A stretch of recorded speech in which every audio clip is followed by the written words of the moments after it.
2018 ஆண்டு தொடங்கப்பட்ட குரு தட்சணை திட்டத்தில் இதுவரை 800க்கும் மேற்பட்ட இந்திய மாணவர்கள் பயனடைந்துள்ளனர். அவர்களுக்கு STPM தேர்வுக்கான உரிய வழிகாட்டுதல்கள் வழங்கப்பட்டிருப்பதாக தொழில் முனைவோர் மற்றும் கூட்டுறவு மேம்பாட்டு துணை அமைச்சரின் மூத்த அந்தரங்க செயலாளர் டத்தோ அன்புமணி பாலன் தெரிவித்தார். அவர்களில் 250 மாணவர்கள் வெற்றிகரமாக பொது பல்கலைக்கழகங்களில் இடம் கிடைத்துள்ளதாக அவர் கூறினார். துணை அமைச்சர் டத்தோஸ்ரீ ரமணன் ராமகிருஷ்ணன் ஆதரவோடு ஜோஹர் செல்ஃப் ஹெல்ப் அசோசியேஷன் மற்றும் சோசியல் ஆய்த்தனாகா அசோசியேஷன் இரண்டும் அத்திட்டத்தை நிர்வகித்து வருகின்றன. STPM தேர்வுக்கு இந்திய மாணவர்களை தயார்படுத்தும் நோக்கில் இயங்கலை வாயிலாக அத்திட்டம் மேற்கொள்ளப்படுகிறது.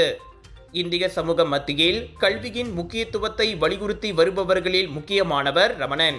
கல்வியில் ஒருவரும் பின்தங்கி விடக்கூடாது என்பதே அவரின் நோக்கம். இவ்வாண்டு மட்டும் பேங்க் ராக்யாட் மற்றும் குஸ்கோப் அமைச்சின் கீழுள்ள பிற நிறுவனங்களின் ஒத்துழைப்போடு 300 மிக சிறந்த மாணவர்களுக்கு 2 லட்சம் ரிங்கேட் மதிப்பிலான கல்வி ஊக்கத்தொகையும் வெகுமதியும் வழங்கப்பட்டது. புத்தலிங்கயா ஸ்ரீ சித்தி விநாயகர் ஆலயத்தில் நடைபெற்ற சாதனையாளர் சந்திப்பு எனும் நிகழ்வை தொடக்கி வைத்து உரையாற்றுகையில் அன்புமணி அவ்வாறு கூறினார். நிறைய திட்டங்கள் இருக்கின்றன, குறிப்பாக டிபெட் கல்வி மற்றும் பல்வேறு திட்டங்கள் இருக்கின்றன. எங்களை பொறுத்தவரையில் குறிப்பாக டத்தோ ஸ்ரீ ரமணன் ராமகிருஷ்ணன் பொறுத்தவரையில் அவர் மிட்ராவின் தலைவராக இருந்த காலகட்டத்திலே பல்கலைக்கழக மாணவர்களுக்காக முதல் முறையாக அரசாங்கம் மற்றும் தனியார் கல்லூரி படிக்கும் மாணவர்களுக்காக 2000 வழி கொடுத்திருந்தார். முதல் முறையாக 20 மில்லியன் 2000 வாழ கொடுத்திருந்தோம். அதை தவிர்த்து பாலர் பள்ளிக்காக காலை உணவு திட்டத்துக்காக 250 கோடி கொடுத்திருந்தோம். அவர் காலகட்டத்திற்கு தான் மித்ராவின் மூலமாக டிபெட் கல்விக்கு முக்கிய அங்கீகாரம் கொடுக்கப்பட்டது. இப்படிப்பட்ட திட்டங்கள் இருக்கும்போது நிச்சயமாக டத்தோ ஸ்ரீ ரமணனை பொறுத்தவரையில் கல்விக்கு முக்கியத்துவம் கொடுக்க வேண்டும், அங்கீகாரம் கொடுக்க வேண்டும், திட்டங்களை கொடுக்க வேண்டும் என்று அவர் அதிக முயற்சி எடுத்து வருகிறார். STPM தேர்வில் மிக சிறந்த தேர்ச்சி பெற்ற 100க்கும் மேற்பட்ட இந்திய மாணவர்கள் அதில் கௌரவிக்கப்பட்டனர். கண்டிப்பாக இந்த ரிசல்ட்ஸ் எனக்கு மிகவும் ஒரு சந்தோஷமான ரிசல்ட்ஸ் தான். இத்தனை நாள் பட்ட கஷ்டங்களுக்கான ஒரு பலனாக இந்த ரிசல்ட்ஸ் கண்டிப்பாக இருந்துச்சு.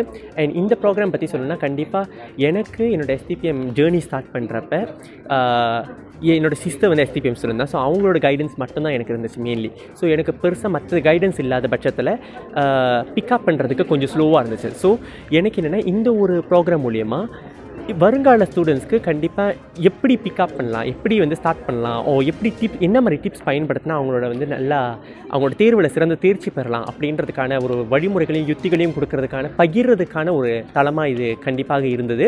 ரெக்கக்னைசேஷன் பண்ணுறது எங்கள் அம்மாவுக்கு வந்து ரொம்ப பெருமையாக இருந்துச்சு.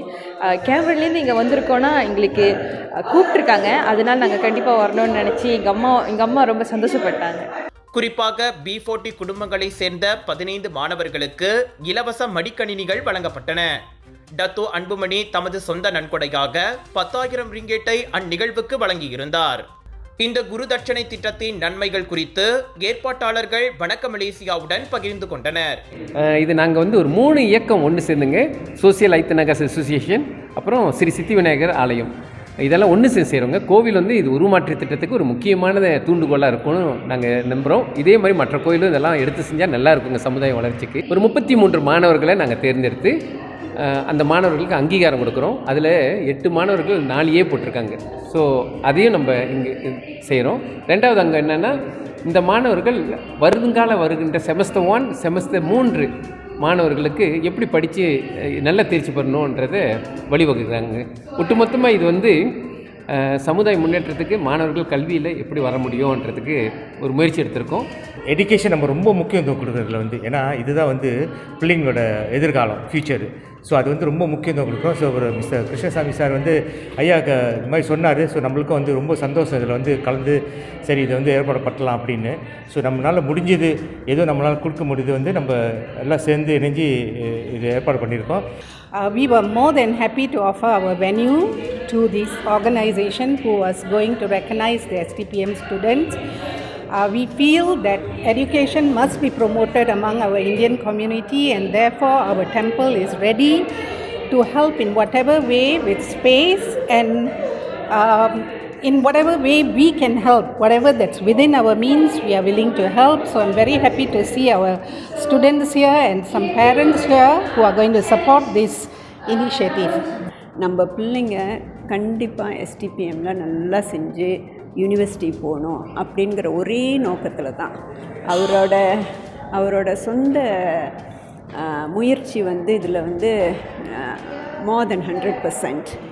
ஸோ ஏன்னா அப்படி யூனிவர்சிட்டிக்கு போலினா எஸ்டிபிஎம் செஞ்சு பிரயோஜனம் இல்லை, யூனிவர்சிட்டிக்கு போலினா எஸ்டிபிஎம் செஞ்சு பிரயோஜனம் இல்லை. அதனால் கண்டிப்பாக அந்த அளவுக்கு நம்ம எஃபர்ட் போடணும். இப்போ ரொம்ப பேர் என்ன நினைக்கிறாங்கன்னா எஸ்டிபிஎம்னா ரொம்ப கஷ்டம், எஸ்டிபிஎம்னா ரொம்ப கஷ்டம் அப்படி தான் சொல்கிறாங்க. ஆனால் கஷ்டமாக இருந்தால், உண்மையிலேயே அது கஷ்டமாக இருந்தால் எத்தனையோ பிள்ளைங்க நம்ம பிள்ளைங்களையே இன்றைக்கி பார்த்துருப்பீங்க, நம்ம பிள்ளைங்களையே 4 ஃப்ளாட் வாங்கியிருக்காங்க. சில பிள்ளைங்க 5 பாடம் எடுத்து 5 பாடத்துலேயும் A வாங்கியிருக்காங்க. அது எப்படி முடியும்? கஷ்டம்னு அது உண்மையிலேயே கஷ்டமாக இருந்தால் அந்தமாரி கண்டிப்பாக முடியாது பாருங்கள். ஊக்கத்தொகை பெற்ற மாணவர்களில் சிலர் அது குறித்த மகிழ்ச்சியையும் தங்களின் வெற்றிக்கான ரகசியத்தையும் கூறினர். வணக்க மலேசியா நிர்வாக இயக்குனர் M. Thiyagarajan, Johor Self Help Association தலைவர் கிருஷ்ணசாமி முனியாண்டி உள்ளிட்டோர் அந்நிகழ்வில் பங்கேற்றனர்.